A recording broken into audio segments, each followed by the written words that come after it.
হ্যাঁ, সত্যিই আমরা গ্রামের মানুষ আমাদেরকে যারা যেমনভাবে বোঝায় আমরা সত্যি তেমনভাবে বুঝে যাই। তাই আমাদের লসটাই একটু বেশি হয়। এই ট্র্যাক্টরটা কেনার সময় সত্যি আমরা তো কোনো কিচ্ছু জানতাম না, তাই অনেকটাই লসের সম্মুখীন হয়েছিলাম। আর দেখুন আজ সেই ট্র্যাক্টরটা শোধ হয়ে প্রায় এখন প্রিপারেশন নিচ্ছে একটা নতুন গাড়ি নেওয়ার। তাই সঙ্গে, সঙ্গে আবার ২ জন ব্যক্তি চলে এসেছে স্বরাজ কোম্পানি থেকে এবং সমস্ত ডিটেইলসটা বলল যে মহেন্দ্রর থেকে স্বরাজ অনেক গুণের ভালো হবে, অনেক লং লাস্টিং দেবে। আর তারপরেই মেসি থেকে একজন চলে এলো, মেসি থেকেও এসে সমস্ত ডিটেলস বললো যে আমার এই জিনিসগুলো ভালো আছে, অন্য কোম্পানি দিতে পারবে না। তারপরেই চলে এলো আবার মহেন্দ্র থেকে, বললো আপনি এইটা তো নিয়েছেন, এটা তো যাই ভাঙচুর হয়েছে গাড়িটা মোটামুটি যেমনভাবেই চালিয়েছেন, আবার একটা নতুন যে আপডেটের গাড়ি এসেছে আপনি নিয়ে দেখুন, অত্যন্ত ভালো পরিমাণে কোয়ালিটিতে করেছে।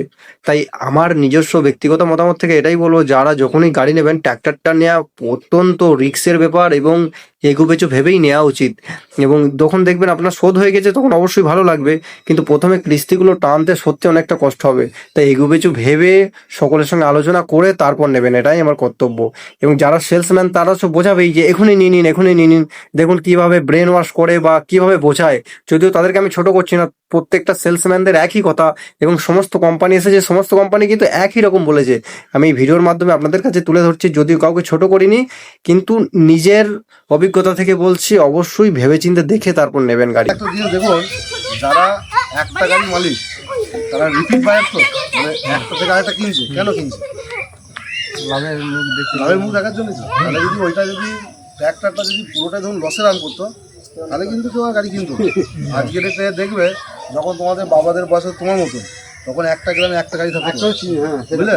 মোটামুটি ৫০ কিলোমিটার দূর থেকে ৫০ কিলোমিটার দূর থেকে লোক দেখতে আসতো না, আমরা রাত ২-৩টার সময় চার্জার জন্য আগে বসতাম। আজকে ডেটে চিন্তা করো, আজকে ডেটে এক একটা গ্রামে ৫০টা গাড়ি আছে।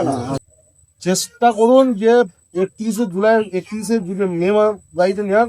সব কিছু বোঝার পর থেকে আমার নিজের মত থেকে আমি সকলকে একটাই বার্তা দেবো যে দেখুন, বুঝে শুনে কিনবেন। কিন্তু আমি তো মহেন্দ্র গাড়ি ব্যবহার করছি ২.৫ বছর ৩ বছর মতো।